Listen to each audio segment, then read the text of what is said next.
As the terrifying pandemic continues unabated, disrupting every aspect of our lives, have you imagined that a world leader would stand in front of us all and announce a plan to end this terrible crisis?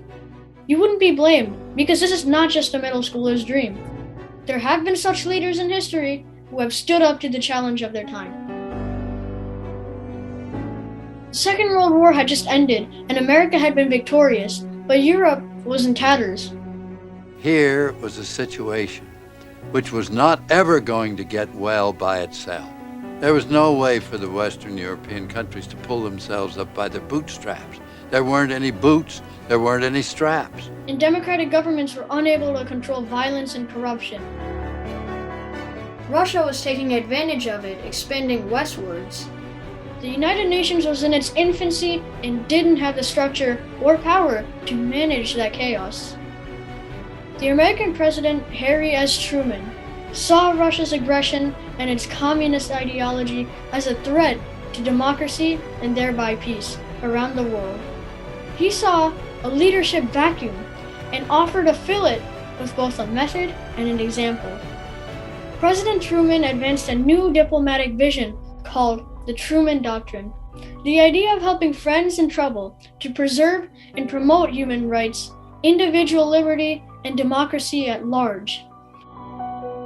Its first application was used for supporting Greece and Turkey, which were falling apart economically, their democratic governments were failing, and communism was spreading there, had it not been for Truman's support.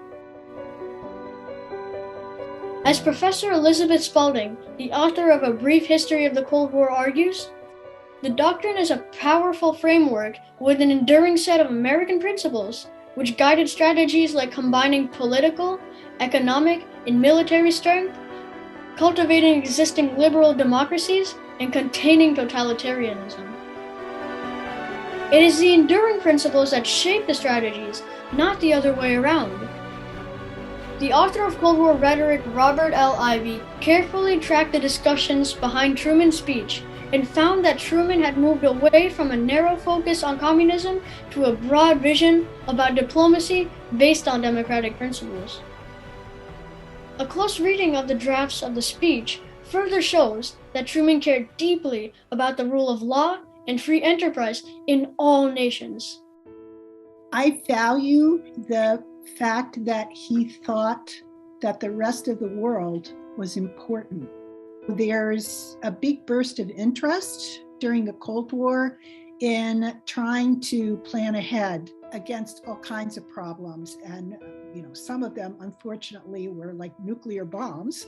A presidential memo to Congress on March 10, 1947 states, "We must decide today whether and to what extent we in the United States are going to support free peoples and democratic governments in their efforts to survive post-war chaos."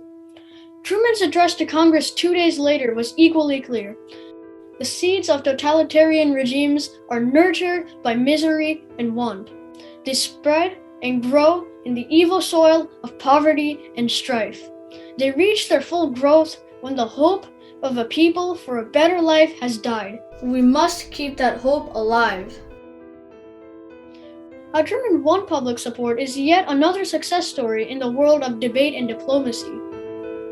When Truman was elected, the Republican Party won a big majority in Congress, and it didn't support the doctrine.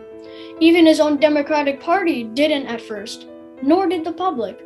Harry Truman has not gotten enough credit.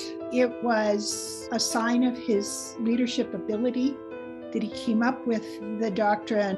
Cartoons like this made fun of the idea, and phrases like policemen of the world became popular.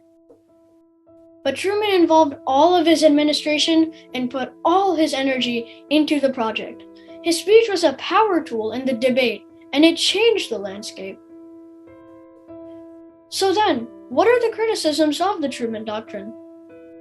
First, it contained the idea of intervention as a way to aid other countries. It's a fair critique. As he grew up, Professor Gene Hammond, who now teaches at Stony Brook University, was inspired by the ideals of promoting democracy globally. What do you think about the Truman Doctrine? It helped revive the prosperity of almost all the countries in Europe. And the whole idea that you make yourself more secure by making other countries more secure and more prosperous, I think that's an outstanding idea for foreign policy. Within a decade, the US went too far into the Vietnam War. As I was growing up, I expected to serve in the military. When I had a chance to get a military scholarship to college, I took that. Things changed extremely rapidly in 1965-66. We made a very misguided decision to fight in Vietnam. That's where the Truman Doctrine went off the rails. Like many important ideas, it had its negative side effects. As Professor Edwin Borchert wrote a few months after Truman's speech, the Truman Doctrine had no geographical limits. Dennis Merrill, the author of Major Problems in American Foreign Relations, similarly argued in 2006 that Truman Doctrine was similar to the Bush Doctrine of global intervention because of its military preponderance and its advocacy of regime change. Second, the doctrine had a core element limited to the geopolitics of the time.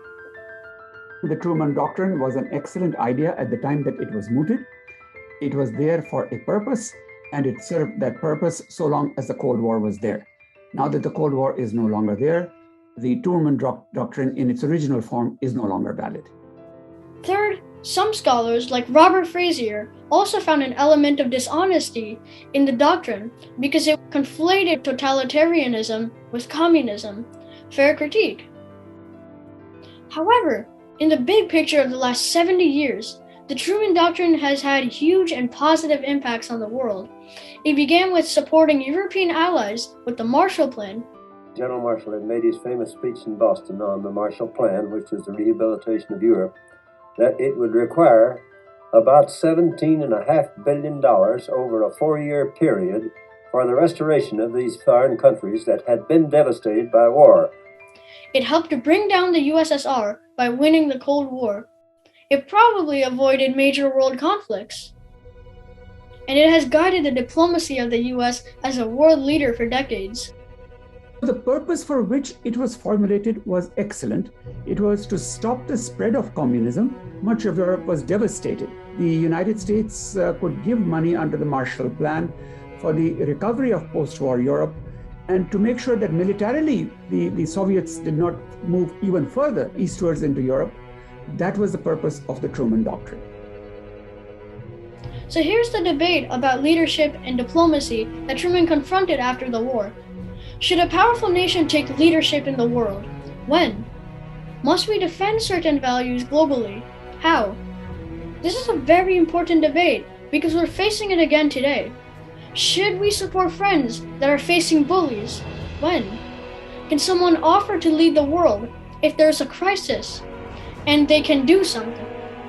How would that leader lead if all of humanity has a common bully? Truman was sincere about his global vision. It was the fourth and most important of the proposals he presented at his inauguration. To make the world a better place, not only for Americans, but for all human beings. So there are important lessons in the debate behind the Truman Doctrine. For us, the most important lesson is this.